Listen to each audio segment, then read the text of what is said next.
Kebakaran hebat melalap sebuah warung di Desa Padang, Kecamatan Terucuk, Kabupaten Bojonegoro, Jawa Timur, Sabtu siang. Kobaran api dengan cepat membesar karena yang terbakar tempat penyimpanan bensin eceran yang dijual oleh Sutikno, si pemilik warung. Beruntung mobil milik Sutikno berhasil diselamatkan warga. Peristiwa kebakaran bermula saat pemilik warung mengisi bensin eceran ke motor milik warga yang membeli. Lalu bensin tumpah ke mesin dan mengeluarkan api yang kemudian menyambar tempat penyimpanan bensin eceran. Meski motor yang mengisi bensin berhasil diselamatkan dari kebakaran, namun bangunan warung beserta isinya ludes dilalap si jago merah. Api baru bisa dipadamkan setelah 3 unit mobil damkar beserta 10 personil dikerahkan ke lokasi. Petugas pun berhasil memadamkan api sehingga tidak merebet ke bangunan rumah yang ada di dekatnya. Tidak ada korban jiwa dalam peristiwa ini, namun kerugian ditaksir sekitar 50 juta rupiah. Dari Bojonegoro, Jawa Timur, Dedi Mahdi, iNews. Seorang pria terkapar di sebuah musola di Palangkaraya, Kalimantan Tengah. Warga yang menemukannya terkejut pasalnya pria tersebut diduga mengalami overdosis miras oplosan.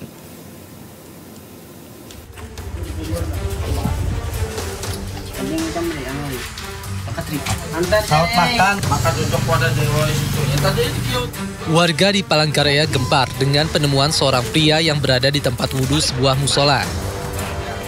Belum diketahui secara pasti penyebab pria tersebut berada di musola. Namun warga mencium aroma alkohol yang kuat dari mulut pria tersebut.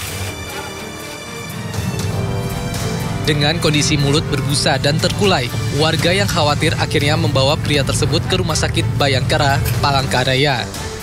Minuman keras, karena kami datang tadi sudah berbuih mulutnya. Oplosan gitu? Mungkin oplosan, Pak. Oleh di mulutnya bau alkohol. Hingga Sabtu dini hari, pria tersebut masih mendapatkan perawatan medis didampingi keluarganya. Diimbau warga tidak melakukan hal serupa. Pasalnya akan membahayakan kesehatan dan mengancam jiwa jika kandungannya tidak sesuai dengan standar keamanan. Dari Palangkaraya, Kalimantan Tengah, Adesata, iNews melaporkan. Sementara pemirsa, bantal dengan teknologi khusus di kereta cepat Wush dicuri. Pelaku pencurian sudah terdeteksi dari 44 CCTV yang berada dalam kereta dan kini dalam proses pencarian. PT KCIC menyatakan ada penumpang yang mencuri bantal canggih pada kursi kereta cepat Wush pada Juli 2024. Bantal terikat pada bagian atas kursi kereta cepat berfungsi sebagai penyangga kepala saat penumpang duduk. Bantal memiliki 2 warna, ada yang berwarna coklat dan biru sesuai kursi penumpang. Bantal didesain dengan spesifikasi khusus, memiliki teknologi tinggi, tahan api, dan dibuat untuk kenyamanan penumpang. Pelaku pencurian pun sudah terdeteksi dari 44 kamera pengawas yang berada dalam kereta. Dari kamera pengawas terdapat oknum penumpang yang sengaja melepas bantal dan mengambil bantal tersebut. Bantal pada kereta Wush ini memang semuanya sudah terdeteksi ataupun sudah diselesaikan akhirnya melalui CCTV yang ada di kereta. Jadi data-data penumpang tersebut sudah didapatkan oleh PT KCIC dan kita akan menindaklanjut sesuai dengan aturan yang berlaku. Saat ini data penumpang pencurian bantal sudah didapat dan akan ditindaklanjuti sesuai prosedur yang berlaku. Dari Jakarta, Tim Liputan iNews melaporkan.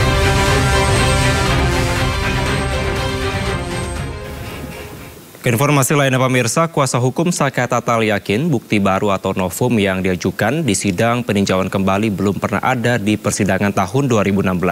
Sementara itu pakar hukum pidana menilai bukti foto harus disertakan bukti pendukung agar lebih kuat.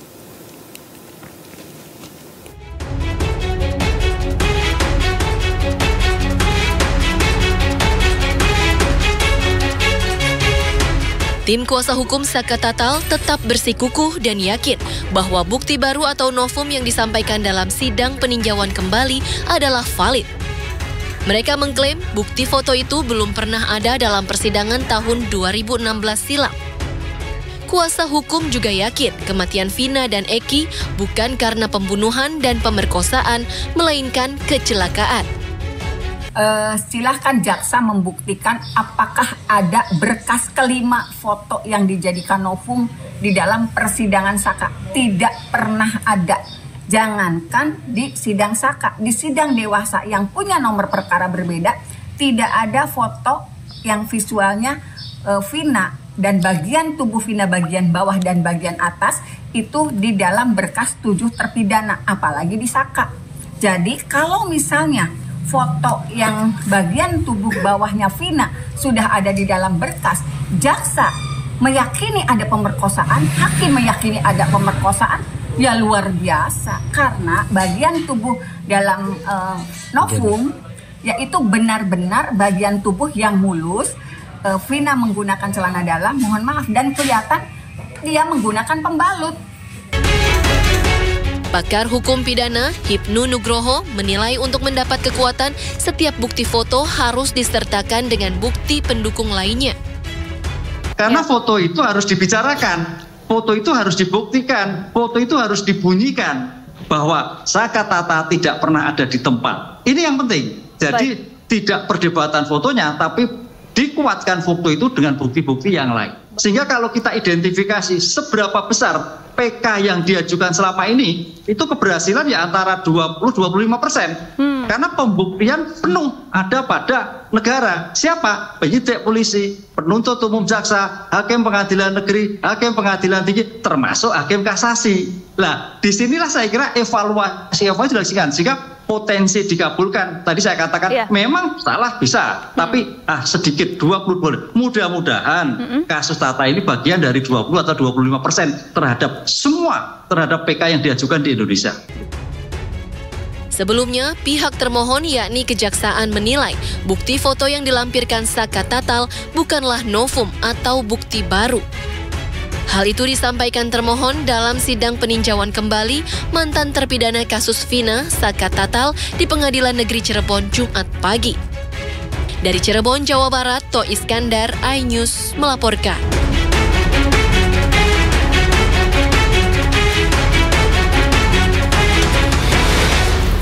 Sementara Saka Tatal optimis ia akan menangkan PK di pengadilan. Ia berharap sidang peninjauan kembali bisa berhasil memulihkan nama baiknya meski telah menjalani hukuman penjara. Ya insya Allah berjalan dengan lancar dan hasilnya maksimal mungkin.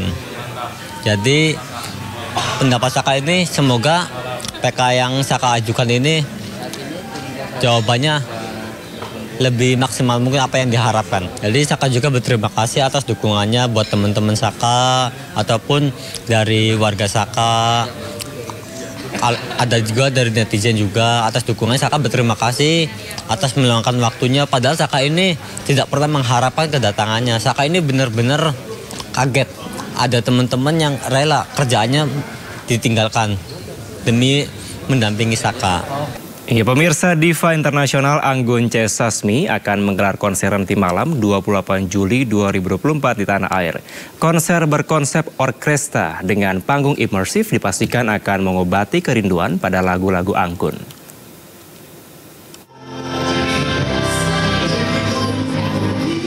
Anggun C. Sasmi siap menggelar konser tunggal di tanah air Enchanting Anggun di JCC Senayan pada hari ini 28 Juli 2024. Konser ini merupakan konser yang keempat kalinya di Indonesia.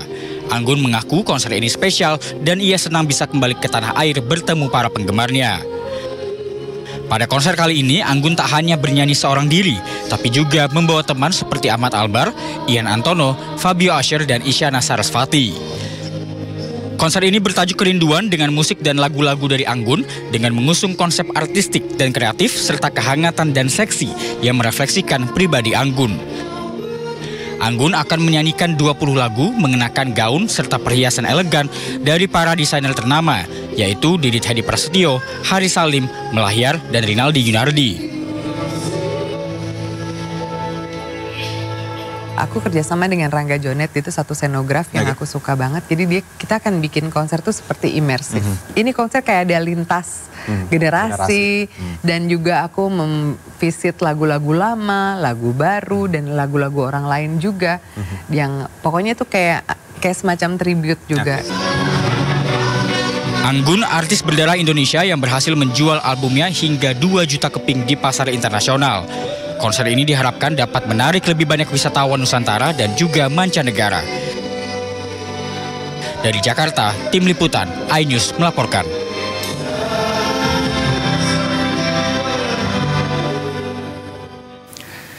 Dan pemirsa, untuk mengetahui bagaimana kemeriahan konser Anggun Cipta Sasmi di Jakarta Convention Center hari ini, kita telah terhubung dengan rekan kami Jen Cahyani langsung dari JCC Jakarta. Halo, selamat sore Jen, bagaimana persiapan menjelang konser Anggun nanti malam? Silakan.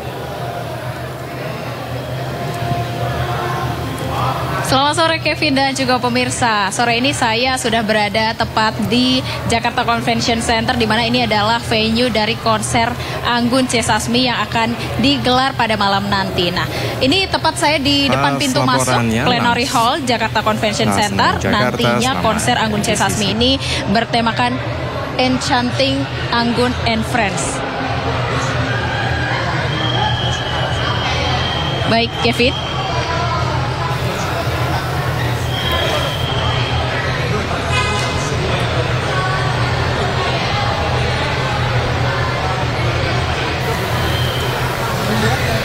Ya silakan, Jen, dilanjutkan. Mbak, ya.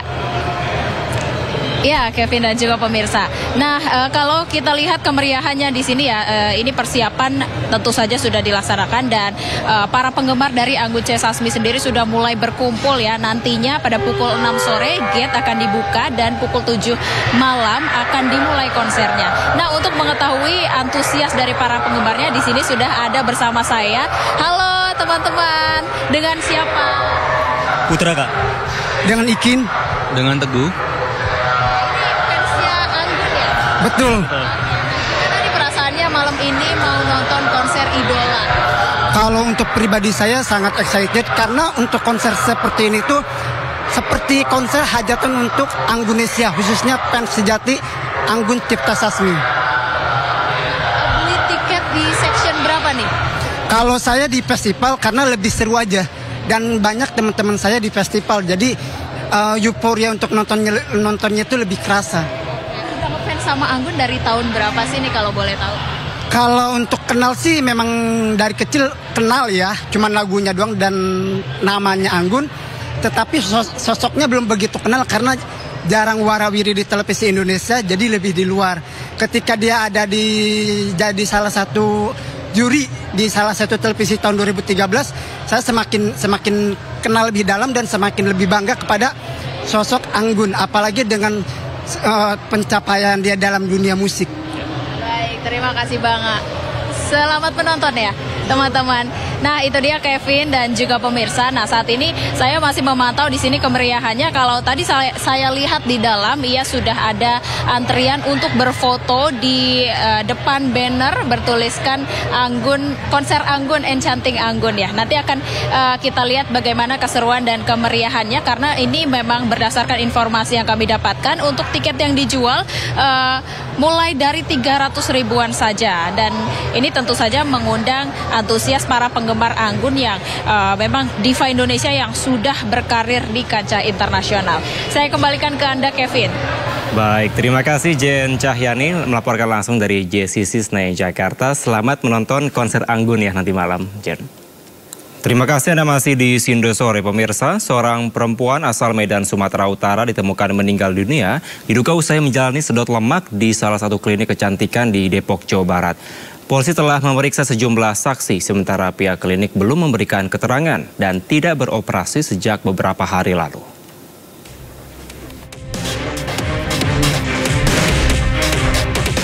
Klinik kecantikan yang berada di kawasan Beji, Depok, Jawa Barat ini terlihat tidak ada aktivitas. Klinik ini tutup dan tidak beroperasi sejak beberapa hari lalu usai adanya dugaan malapraktik. Diketahui seorang wanita asal Medan, Sumatera Utara tewas diduga usai menjalani sedot lemak di klinik ini. Polisi menyebut belum ada laporan dari pihak keluarga, namun pihaknya telah mendatangi klinik dan meminta keterangan 2 orang saksi dari pihak klinik. Polisi juga mengungkapkan ini kali kedua klinik diduga melakukan malapraktik. Sebelumnya pada tahun 2023 lalu, seorang perempuan melapor usai menjalani sedot lemak karena mengalami lebam di area lengan namun berakhir restoratif justice. Rencananya polisi akan menggandeng Pemkot Depok dan Ikatan Dokter Indonesia untuk menyelidiki perizinan klinik.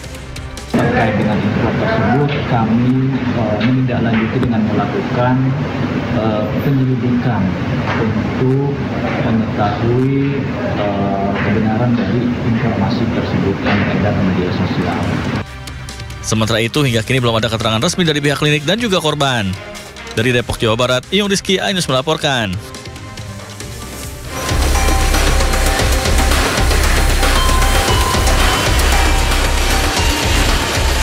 Korban adalah Ella Nanda Sariboru Hasibuan, wanita muda berusia 30 tahun yang meninggal dunia saat sedot lemak di klinik kecantikan WSJ Beauty di Beji, Kota Depok, Jawa Barat. Namun pasca kejadian tersebut, klinik kecantikan itu terkunci dan sepi dari aktivitas. Berdasarkan informasi, tindakan sedot lemak terhadap korban dilakukan antara jam 12 sampai jam 1 siang. Namun sekitar jam 2 siang, seorang teman korban mendapat telepon dari rumah sakit di Jalan Margonda, Kota Depok, bahwa korban sudah meninggal dunia dan pihak klinik kecantikan WSJ menghubungi pihak keluarga untuk mengantar jenazah ke Pangkalan Berandan tanpa memberikan keterangan hasil diagnosa kematiannya.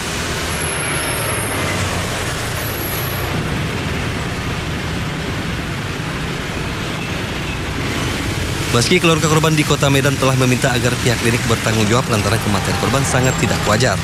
Namun hingga saat ini pihak klinik kecantikan maupun pihak kepolisian Polres Metro Depok belum memberikan keterangan lebih lanjut terkait kasus ini. Dari Depok, Jawa Barat, Iyung Rizky, Ainus melaporkan.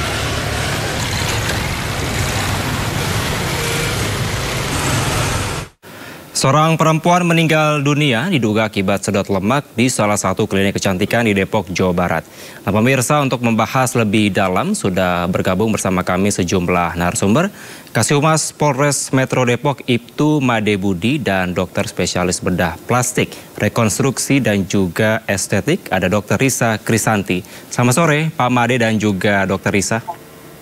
Selamat sore. Selamat sore. Baik pemirsa, tadi kami juga telah menghubungi dari pihak keluarga, namun sampai dengan saat ini belum ada yang bisa bergabung. Baik, yang pertama saya langsung ke Pak Made sebagai pihak kepolisian. Sejauh ini Pak, bagaimana atau sejauh apa proses penyidikan dari kasus ini? Ya, sejak kejadian tersebut yang diketahui pada hari Senin ya, pada tanggal 22 Juli, sekitar pukul 16.30 diketahui korban sudah meninggal. Ternyata diketahui pada tanggal 26 tersebut kami ketahui dari media sosial bahwa kejadian tersebut sudah menjadi viral di media sosial. Untuk itu penyidik Polres Metro Depok sudah melakukan beberapa langkah, yaitu sudah menginterogasi dokter yang melakukan operasi tersebut ataupun bedah tersebut, dan kemudian sudah diinterogasi juga yaitu suami dari pemilik klinik, kemudian 2 saksi di sekitar TKP, begitu ya saat ini. Lalu tanggapan mereka seperti apa Pak? Apakah memang dari pihak klinik ini mengakui adanya kelalaian yang dilakukan?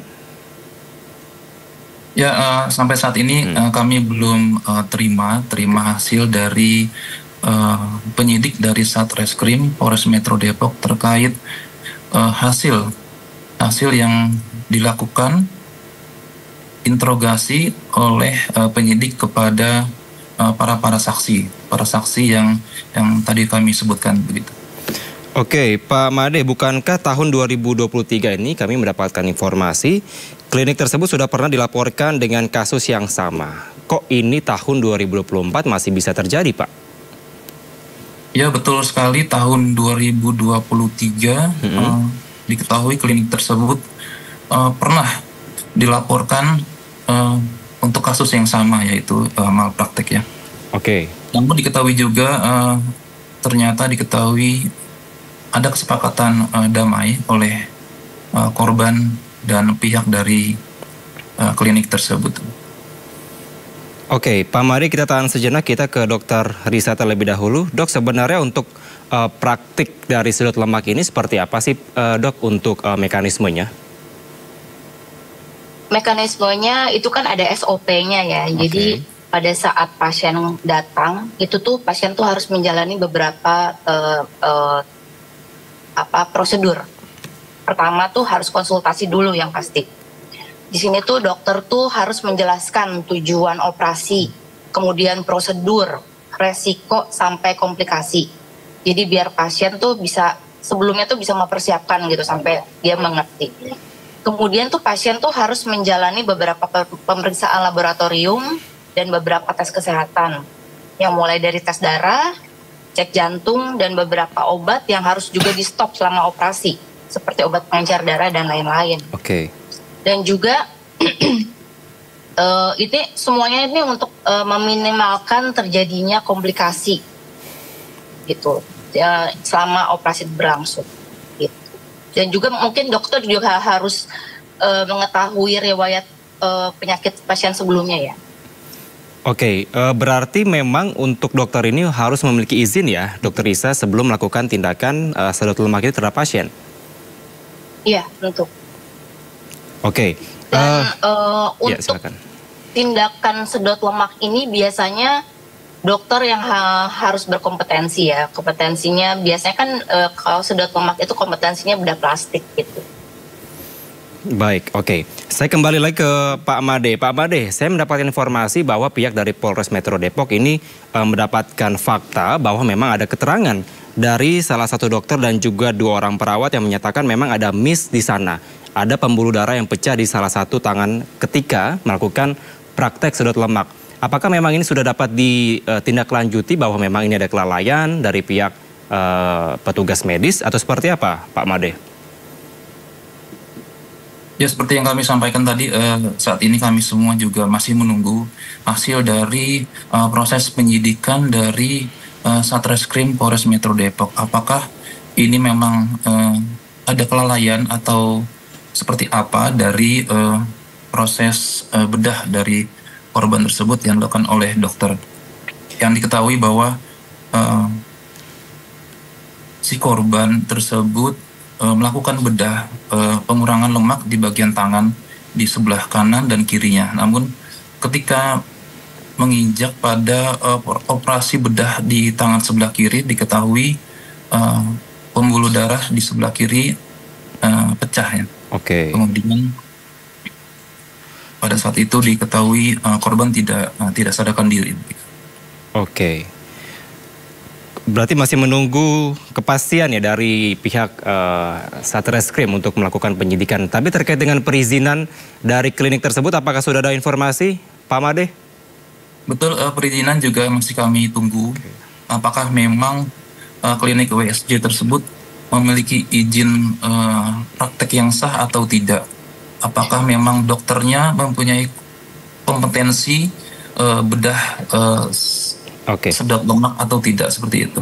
Masih menunggu. Tapi kalau misalkan, kalau Anda melihat dari kasus yang terjadi, ada pernyataan dari pihak dokter dan juga perawat, apakah ada indikasi kesalahan atau malpraktek yang terjadi dari klinik tersebut? Saat ini masih kami menunggu hasil dari otopsi jenazah ya. Jadi kami tidak bisa menyimpulkan secara langsung apakah memang terjadi malpraktek di sana. Saat ini memang ya. Saya lanjut ke Dokter Risa. Dok, sebenarnya kalau praktik dari sedot lemak ini seberapa besar sih untuk keberhasilan? Berapa persentase besarannya? Apakah memang ini 50-50 kah atau seperti apa sebenarnya, Dok? Keberhasilan seperti apa? Keberhasilan hasilnya atau keberhasilan keselamatannya nih? Kalau hasilnya berapa, keselamatannya berapa, Dok? Sebenarnya kalau keberhasilan pasti berhasil ya. Dan semua tindakan itu pasti ada resiko dan komplikasi gitu. Itu kan yang harus kita hindari semuanya.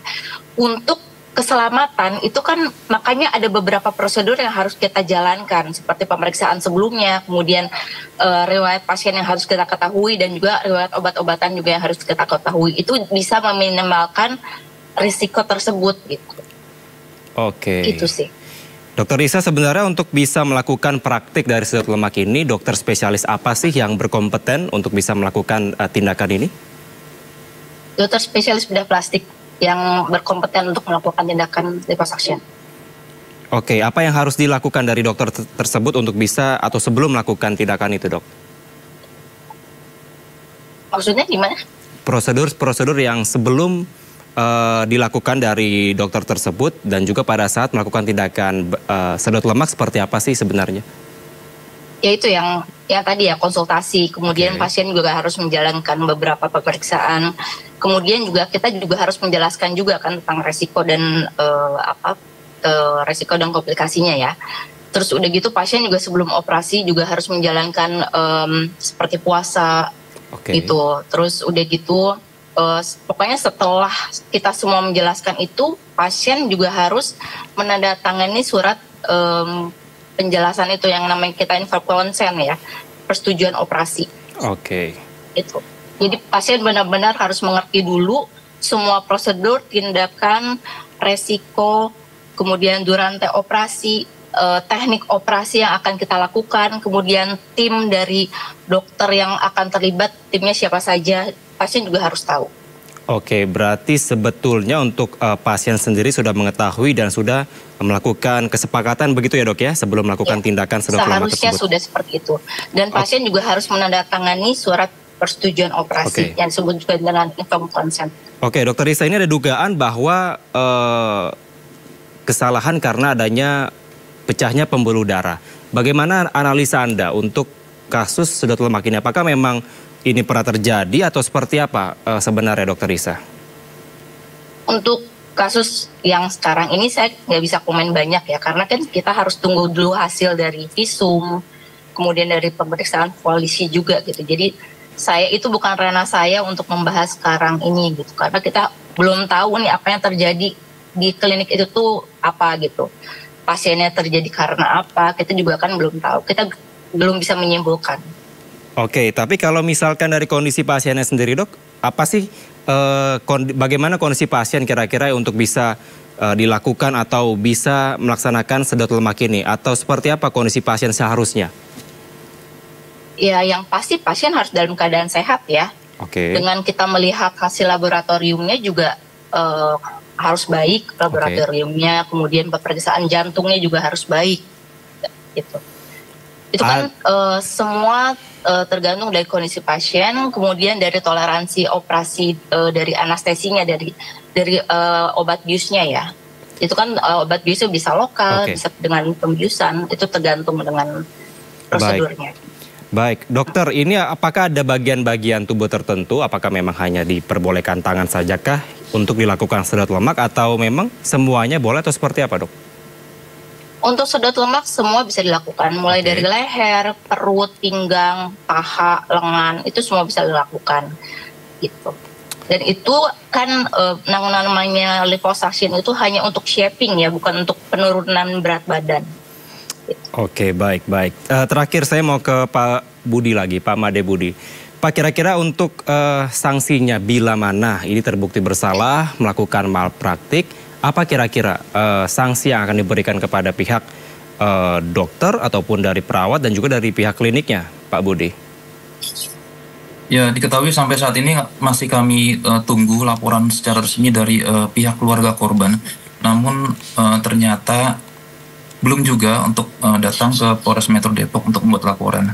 Namun tetap saja proses penyidikan tetap berlangsung walau tidak didahului oleh laporan awal dari pihak keluarga korban. Dan untuk itu kasus ini dapat kami kenakan di pasal Undang-Undang Kesehatan nomor 17 tahun 2023. Oke, Undang-Undang Kesehatan ya. Dok, sorry, Pak Budi tadi sempat mengatakan sempat memanggil dari pihak keluarga. Apakah ada kesulitan untuk memanggil pihak keluarga sampai dengan saat ini, Pak Budi? Saat ini pihak keluarga kemungkinan besar masih ada di Medan ya, untuk saat ini. Gitu. Oh iya. Berkoordinasi dengan Polres Medan mungkin untuk dilakukan pemanggilan? Ya, tentu juga kami koordinasi dengan Polres di sana. Tapi yang pasti kami terus secara intens untuk menghubungi dari pihak keluarga korban. Oke, baik. Sebagai penutup saya mau ke Dokter Risa. Apa, Dok, kira-kira pesan yang bisa disampaikan dalam kesempatan ini kepada seluruh mungkin perempuan maupun juga mungkin laki-laki keinginan untuk melakukan sedot lemak. Kira-kira apa dok pesannya? Sebenarnya sedot lemak itu harusnya aman dilakukan. Asal dilakukan dengan dokter yang berkompetensi, kemudian dalam keadaan sehat pasiennya tentunya gitu, dan ekspektasinya yang sangat-sangat yang tidak terlalu berlebihan sekali. Jadi itu hanya benar-benar pure untuk shaping, itu aja, bukan untuk penurunan berat badan seperti itu.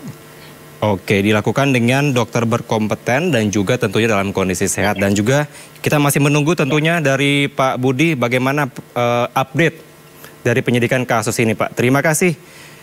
Kasih-Humas Polres Metro Depok Ibtu Made Budi dan juga dari Dr. Risa selaku dokter spesialis bedah plastik, rekonstruksi dan juga estetik. Terima kasih dokter. Pak Budi telah bergabung bersama kami di sini sore. Selamat kembali menjalankan aktivitas. Pemirsa, Bareskrim Polri berencana memanggil Kepala Badan Perlindungan Pekerja Migran Indonesia atau BP2MI, Benny Ramdhani, terkait bos judi online berinisial T. Mr. T juga kerap mengirimkan pekerja migran ilegal ke Kamboja untuk diperkerjakan di tempat judi.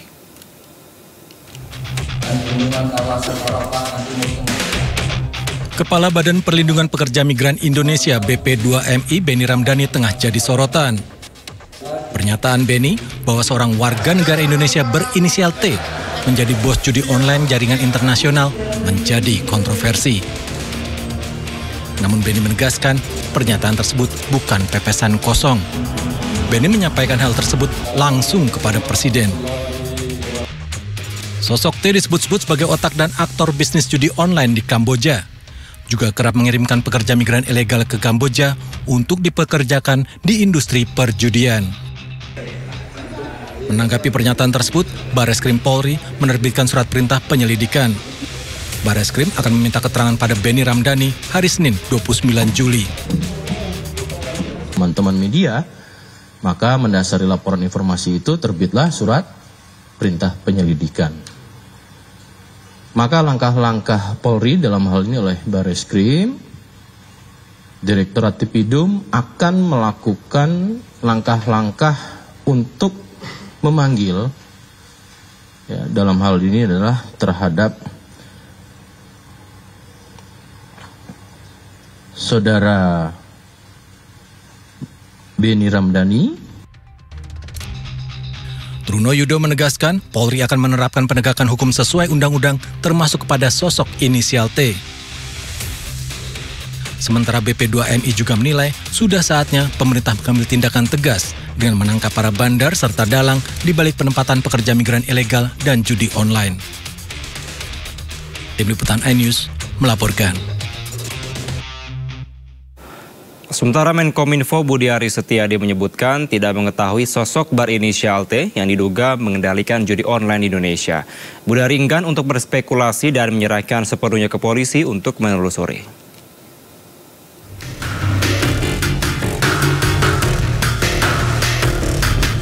Praktik judi online di tanah air dari tahun ke tahun kian meresahkan. Dalam laporan transaksi mencurigakan yang dirilis PPATK, jumlah perputaran uang judi online hingga tahun 2024 tembus ratusan triliun rupiah.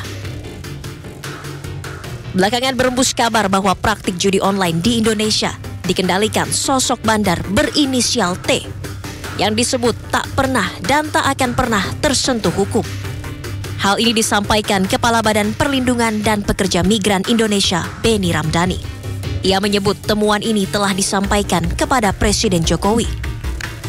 Untuk hal ini, saya menyatakan di depan Presiden, Panglima TNI dan Kapolri, sebetulnya sangat mudah untuk menangkap siapa aktor di balik bisnis judi online di Kamboja dan siapa aktor di balik scamming online. Saya cukup menyebut inisialnya T aja paling depan lah. Yang kedua saya nggak perlu sebut. Dan ini saya sebut di depan Presiden. Sementara Menkominfo Budi Aris Setiadi mengaku tak tahu menahu siapa sosok berinisial T yang dimaksud. Ia pun enggan berspekulasi dan menyerahkan penegakan hukum terkait judi online kepada aparat yang berwenang. Kalau tanya inisial di sini, gini loh, kalau tanya inisial, tanya yang buat inisial, jangan tanya kita. Emang tebak-tebak buah manggis. Katanya BPKMI sudah melaporkan Pak ke Satgas dan juga ke Presiden Pak. Ya sudah, tanya aja yang membuat pernyataan. Tapi siapa buat itu Pak namanya Pak? Saya kalau T, saya masalah T itu kan banyak. Ada masa Mayor Teddy. Aduh, Bang Soeharto bukan Pak? Enggak lah, bukan lah. Udahlah, pokoknya kita Sosok bandar berinisial T ini pun ramai diperbincangkan netizen di jagat maya. Bahkan kata kunci inisial T menjadi trending topik di media sosial X. Tim Liputan iNews melaporkan. Pemirsa, miris jeratan setan judi online juga menyasar anak-anak. PPATK menemukan ribuan anak terlibat transaksi judi online hingga ratusan miliar rupiah.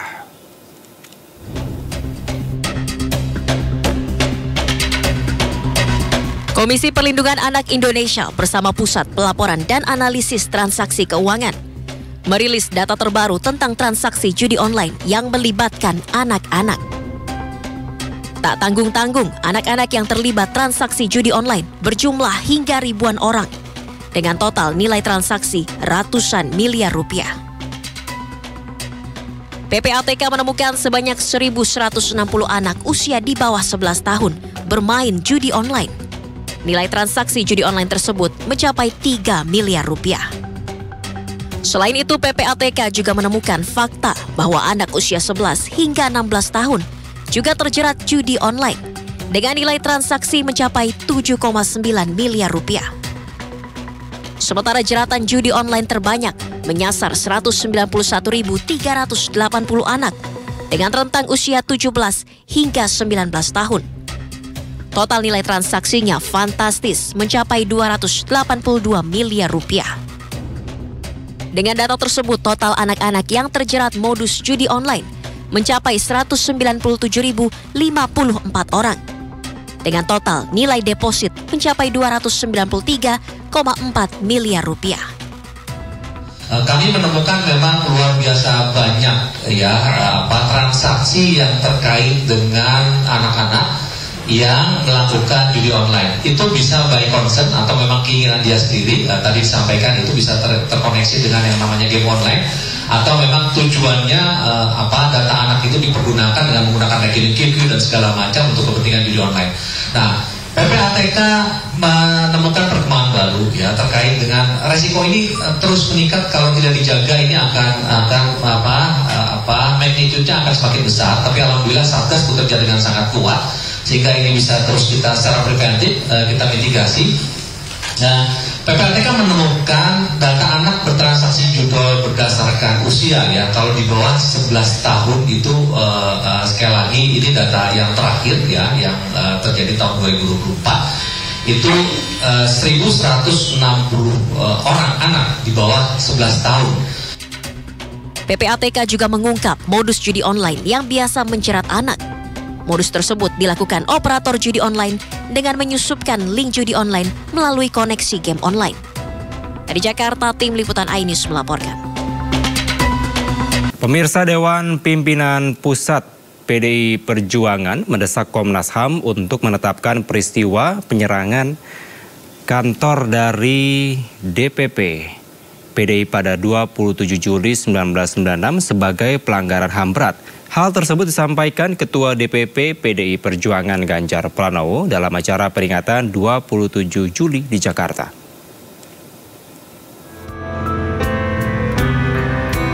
Ratusan orang menghadiri acara peringatan Kuda Tuli atau kerusuhan 27 Juli di kantor DPP PDI Perjuangan Jalan Diponegoro Menteng, Jakarta Pusat pada Sabtu siang. Acara ini turut dihadiri Sekjen PDI Perjuangan Hasto Kristianto, mantan Gubernur Jawa Tengah Ganjar Pranowo, Menkumham Yasona Lauli, serta Ketua DPP PDI Perjuangan Ripka Citaning dan Jarod Saiful Hidayat. Beberapa rangkaian acara mulai dari penampilan pembacaan puisi yang dibawakan Amin Kamil dan dilanjutkan dengan penampilan dari solois Fajar Merah, putra dari Biji Tukul, serta triatikal.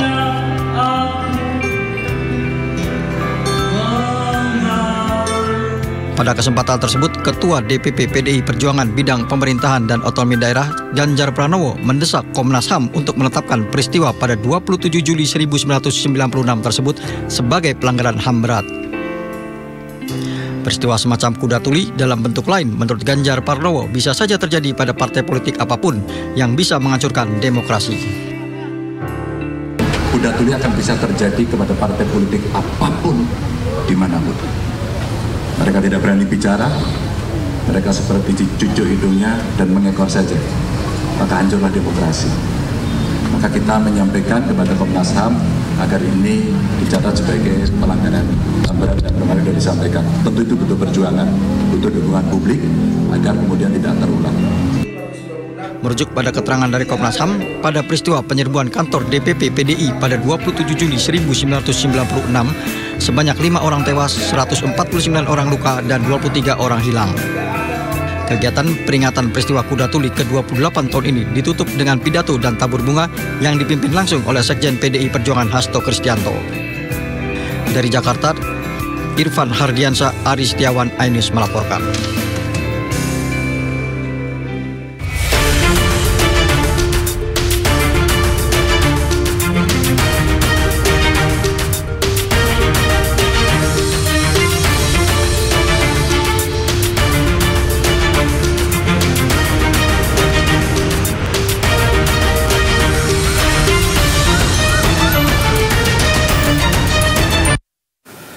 Pemirsa, saatnya kita simak pantauan arus lalu lintas pada sore ini. Kami telah terhubung dengan Bribda dari NTMC Polri yang berada di kawasan Simpang Cililitan, Jakarta Timur. Selamat sore, Bribda Eklesia. Bagaimana pantauan arus lalu lintas dari tempat Anda melaporkan saat ini? Baik, terima kasih Kevin dan selamat sore pemirsa. Bersama kami dari NTMC Korlantas Polri akan menginformasikan situasi arus lalu lintas langsung dari kawasan Simpang PGC Jakarta Timur. Untuk situasi arus lalu lintas pada sore hari ini tampak cukup ramai begitu dari arah Cawang maupun Jatinegara yang akan menuju ke arah Kramat Jati maupun Taman Mini. Pada sore hari ini tampak cukup ramai, terlihat adanya antrian kendaraan jelang traffic light di kawasan ini yang berimbas hingga 800 meter ke belakang, selepasnya kendaraan dapat melaju dengan kecepatan normal. Begitu pula di arah sebaliknya dari arah Kramat Jati yang akan menuju ke arah Cawang maupun Jatinegara juga tampak ramai, kondusif, lancar. Kami mengimbau bagi seluruh pengendara di kawasan ini untuk tetap berhenti di belakang garis stop pada saat mengantri jelang traffic light dan tidak menggunakan jalur basis sebagai lajur kendaraan Anda karena dapat membahayakan keselamatan diri Anda. Bagi pejalan kaki yang akan melintas di kawasan ini juga dapat berhati-hati dan menggunakan jembatan penyeberangan orang maupun zebra cross yang telah tersedia di kawasan ini. Dan selanjutnya dari arah Kalibata ataupun MT Haryono yang akan menuju ke arah Halim juga tampak ramai dan terjadi ketersendatan sesekali jelang traffic light di kawasan ini, selepasnya kendaraan dapat melaju dengan kecepatan normal. Kami mengimbau kepada seluruh pengendara untuk tetap menjaga jarak aman kendaraan Anda dengan kendaraan lainnya dan selalu mematuhi rambu lalu lintas yang berlaku di kawasan ini. Dan kembali kami informasikan bahwa hari ini merupakan hari terakhir diberlangsungkannya Operasi Patuh 2024. Untuk itu kami mengucapkan terima kasih kepada sejumlah elemen masyarakat yang telah berpartisipasi dan tetap mematuhi rambu lalu lintas serta marka jalan yang berlaku selama Operasi Patuh berlangsung. Kami mengimbau untuk tetap mematuhi rambu lalu lintas serta marka jalan dan juga tetap mengikuti arahan serta petunjuk petugas kami di lapangan. Dan juga di kawasan ini terjadi peningkatan volume arus kendaraan pada sore hari ini. Kami tetap mengimbau kepada seluruh pengendara untuk tetap mengikuti arahan dan petunjuk petugas kami di lapangan. Bagi pemirsa yang ingin mendapatkan informasi situasi arus lalu lintas selengkapnya dapat menghubungi call center kami di 15669 atau melalui SMS center di 9119. Selamat beraktivitas, hati-hati di jalan dan salam presisi. Demikian Bribda Eklesia melaporkan, kembali kepada Kevin. Silahkan. Baik, terima kasih Bribda Eklesia melaporkan langsung dari kawasan Simpang Cililitan, Jakarta Timur. Selamat kembali bertugas, salam presisi. Pemirsa, Musyawarah Kerja Nasional Partai Perindo akan digelar pada 29 hingga 31 Juli 2024 dan diisi dengan berbagai kegiatan. Di antaranya adalah BIMTEK anggota legislatif terpilih dan pemberian surat rekomendasi kepada 100 bakal calon kepala daerah.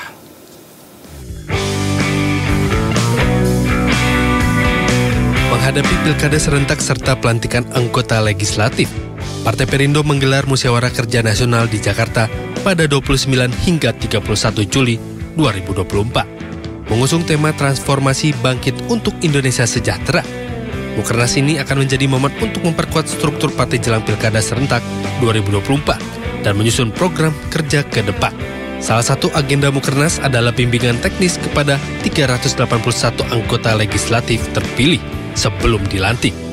21 karena mereka adalah banyak wajah-wajah baru di Perindo ya. Dari sekian itu kan banyak wajah baru, maka penting kita memberikan sebuah internalisasi nilai-nilai pemahaman terhadap baik itu dari soal nilai-nilai internal keperindoan, lalu kemudian soal bagaimana mereka memahami soal fungsi dewan dan segala macam. Partai Perindo juga akan memberikan surat rekomendasi kepada 100 bakal calon kepala daerah yang akan berlaga pada Pilkada 2024. Tim Liputan iNews melaporkan.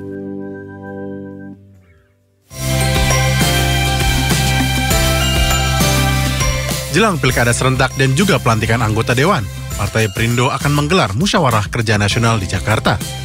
Mukernas yang dihadiri seluruh pengurus hingga anggota dewan terpilih menjadi sarana partai untuk menyikapi situasi yang terjadi di Indonesia. Meraih 380 kursi di legislatif, Partai Perindo dinilai memiliki peran signifikan untuk menjawab tantangan bangsa ke depan.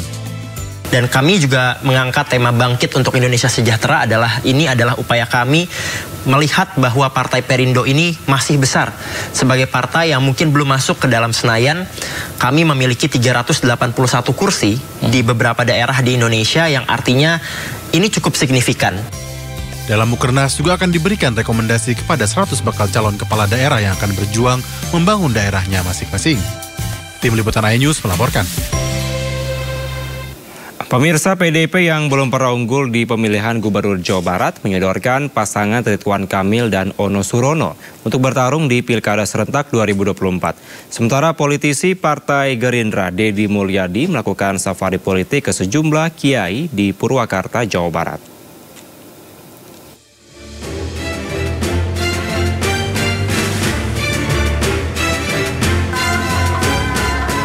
Ketua DPD PDIP Jawa Barat Ono Surono menghadiri sebuah acara masyarakat adat di Bandung, Jawa Barat. Pada kesempatan yang sama, tokoh nelayan Pantura ini menyatakan akan berkontestasi pada Pilkada serentak 2024. Dengan melihat elektabilitas Ridwan Kamil yang tinggi, Ono Surono bersedia menjadi wakil bakal calon gubernur Jawa Barat. Namun niat politik Ono Surono masih menunggu restu dari Ketua Umum PDIP Megawati Soekarno Putri. Bolanya sudah di DPP Partai dan memang diskusi kami dengan DPP Partai mempunyai beberapa langkah, salah satunya mendalami terkait dengan paket Ridwan Kamil Ono Surono. Sementara politisi Partai Gerindra Deddy Mulyadi terus melakukan safari politik. Bersama tim pemenangannya, Deddy Mulyadi menemui sejumlah kiai di Pondok Pesantren Al-Muhajirin Purwakarta, Jawa Barat. Selain silaturahmi, saat pertemuan juga dibahas perkembangan pendidikan keagamaan. Itu bukan urusan pilgub. Ke kiai itu satu urusan doa, yang kedua urusan pembicaraan mengenai perkembangan pendidikan keagamaan. Deddy Mulyadi masih menunggu instruksi dari Partai Gerindra untuk maju dalam kontestasi pemilihan gubernur Jawa Barat. Dari Purwakarta dan Bandung, Jawa Barat melaporkan. Sempat digadang-gadang akan maju ke bursa bakal calon gubernur, Kapolda Jawa Tengah Irjen Ahmad Lutfi justru dimutasi ke Kementerian Perdagangan. Spanduk dukungan sempat terpasang saat mengunjungi sebuah pondok pesantren di Purworejo, Jawa Tengah. Kapolri Jenderal Listio Sigit Prabowo melakukan rotasi dan mutasi kepada 157 anggotanya dari tingkat perwira tinggi hingga perwira menengah. Salah satu yang terkena mutasi adalah Kapolda Jawa Tengah Irjen Ahmad Lutfi. Dalam surat telegram Kapolri, Ahmad Lutfi dimutasi ke Pati Ituasum dalam rangka penugasan keluar struktur ke Kementerian Perdagangan. Posisi Kapolda Jawa Tengah selanjutnya digantikan oleh Brigjen Ribut Hari Wibowo yang awalnya menjabat sebagai Kepala Biro Pembinaan Karir Karo Bimkar SSDM Polri. Mutasi saya ke Irjen Redak, ya. Kapan nih, Pak? Besok Senin saya serah terima. Senin. Nama Irjen Ahmad Lutfi sempat muncul dalam bursa bakal calon gubernur Jawa Tengah termasuk saat Rapimnas Partai Amanat Nasional di Semarang. Saat berkunjung ke sebuah pondok pesantren di Purworejo, Jawa Tengah, sejumlah spanduk dukungan juga bertebaran. Bahkan sebuah lembaga survei pada akhir bulan lalu mencatat nama Ahmad Lutfi berada di urutan kedua di bawah Kaisang sebagai tokoh yang populer bakal calon gubernur Jawa Tengah. Pemirsa, Ikatan Keluarga Pahlawan Nasional Indonesia atau IKPNI menggelar musyawarah nasional keempat yang dihadiri para keluarga pahlawan nasional. Bacagub DKI Jakarta Anies Baswedan yang turut hadir menyinggung soal PBB gratis bagi rumah pahlawan dan penerima tanda jasa.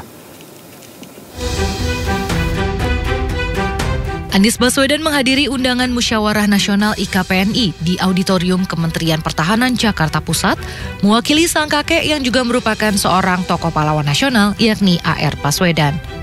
Bakal calon gubernur DKI Jakarta ini mengungkapkan, pada masa kepemimpinan dirinya di Jakarta, Anies telah menggratiskan PBB Rumah Pahlawan Nasional dan penerima tanda jasa. Anies juga membahas sejumlah isu politik terkini terkait dirinya yang telah mendapatkan dukungan dari berbagai elit partai politik, salah satunya PDIP. Kebijakan kami waktu itu adalah keluarga pahlawan, penerima tanda jasa, semua yang berjasa untuk Republik itu dibebaskan PBB-nya. Karena mereka-mereka itu adalah orang-orang yang dulu berjuang untuk kemerdekaan, komunikasi berjalan intensif, dan kita guyup kok, kita ngobrol dengan teman-teman di PD Perjuangan, bicara juga dengan teman-teman di partai-partai lain, termasuk tadi yang saya tanyakan tentang teman dari unsur Koalisi Indonesia Maju, itu juga kita berbicara dan ngobrol. Dalam acara yang juga dihadiri berbagai tokoh politik dan pejabat publik, Wakil Menteri Desa PDTT Paiman Raharjo dalam sambutannya mendoakan Anies Baswedan segera membenahi Jakarta. Dari Jakarta, Indra Setiabudi, Dipo Andi Muharram melaporkan. Terima kasih Anda masih di Sindo Sore. Pemirsa, diva internasional Anggun C. Sasmi akan menggelar konser nanti malam 28 Juli 2024 di tanah air. Konser berkonsep orkestra dengan pengusung, maksud kami dengan panggung imersif, dipastikan akan mengobati kerinduan pada lagu-lagu Anggun.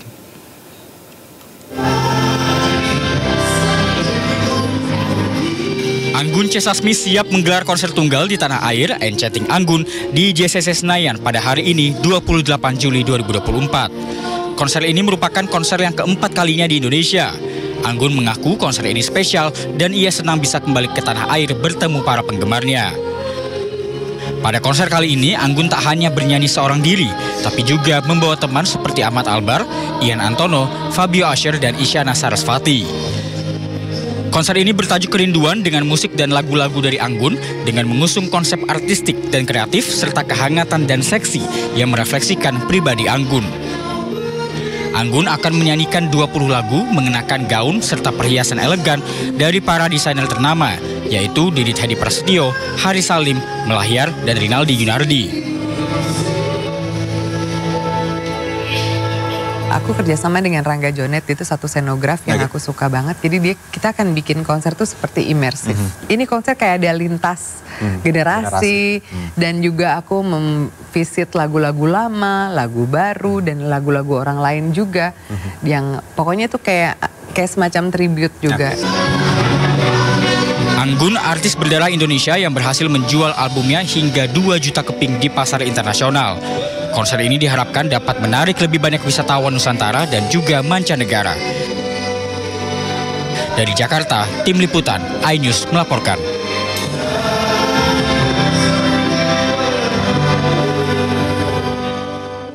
Dan pemirsa, untuk mengetahui kembali bagaimana kemeriahan konser Anggun Cipta Sasmi di Jakarta Convention Center hari ini, kita telah terhubung dengan rekan Jen Cahyani langsung dari JCC Jakarta. Halo Jen, bagaimana persiapan konser Anggun nanti malam? Halo Kevin dan juga pemirsa, sampai saat ini saya masih memantau ya, saya masih ada di depan Plenary Hall JCC atau Jakarta Convention Center yang menjadi venue dari konser tunggal Anggun malam nanti.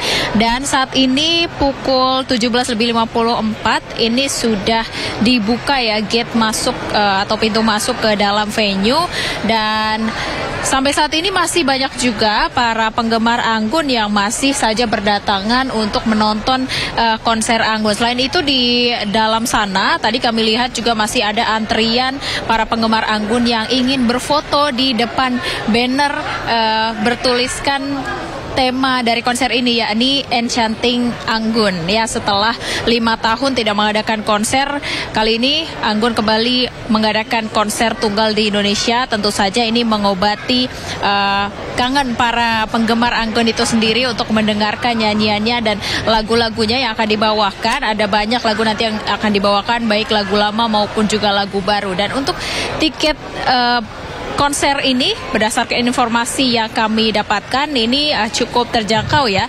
Harganya mulai Rp300.000, 300 ribuan saja, sehingga ini tentu saja menarik antusias para penggemar dari Indonesia mengetahui Anggun C. Sasmi ini merupakan diva dari Indonesia yang sudah berkarir di kancah internasional. Sampai saat ini kami masih menunggu nantinya keseruannya di konser Anggun C. Sasmi malam nanti yang akan dimulai pada pukul 7 di Jakarta Convention Center, dan kami akan update informasinya nanti kembali. Kami kembalikan ke Anda, Kevin.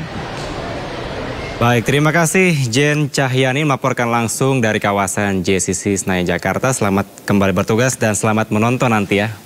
Ya pemirsa, Anda hobi mendaki gunung tentu tidak ragu akan keindahan dari Gunung Rinjani yang berada di Lombok Timur, Nusa Tenggara Barat. Kini keindahan Gunung Rinjani bisa Anda nikmati dari puncak Gunung Lowang Dares yang juga jalur pendakiannya baru saja dirintis komunitas pemuda setempat.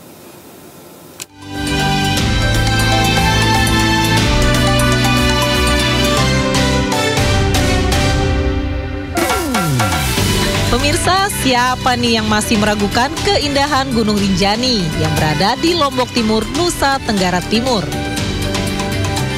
Kalau buat pendaki gunung sih tentu tidak asing ya dengan gunung yang memiliki ketinggian 3.726 meter di atas permukaan laut ini. Nah, keindahan Gunung Rinjani kini bisa Anda nikmati dari puncak Gunung Lowang Dares yang masih berada di kawasan Taman Nasional Gunung Rinjani di Desa Bebidas, Kecamatan Wanasaba. Untuk tiba di puncak Gunung Lowang Dares, pendaki harus melewati jalan terjal dan menantang. Jalur pendakian ini baru saja dirintis komunitas pemuda setempat. Bagi pendaki pemula butuh waktu 3-4 jam untuk sampai puncak Gunung Dares yang memiliki ketinggian 2.083 meter di atas permukaan laut. Karena Lowang Dares ini burung hantu lah. Menurut kata orang tua dulu lah, Lowang Dares ini burung hantu sedih kekias itu. Makanya ada lubang katanya di sebelah timur. Meski melintasi medan yang sulit dan melelahkan, semua akan terbayar saat sampai di puncak. Para pendaki disuguhkan pemandangan alam dengan deretan Bukit Sembalun, lokasi camping, dan pesona Gunung Rinjani dari titik ketinggian. Dari Lombok Timur, Nusa Tenggara Barat, Ramli Nurawang, iNews melaporkan.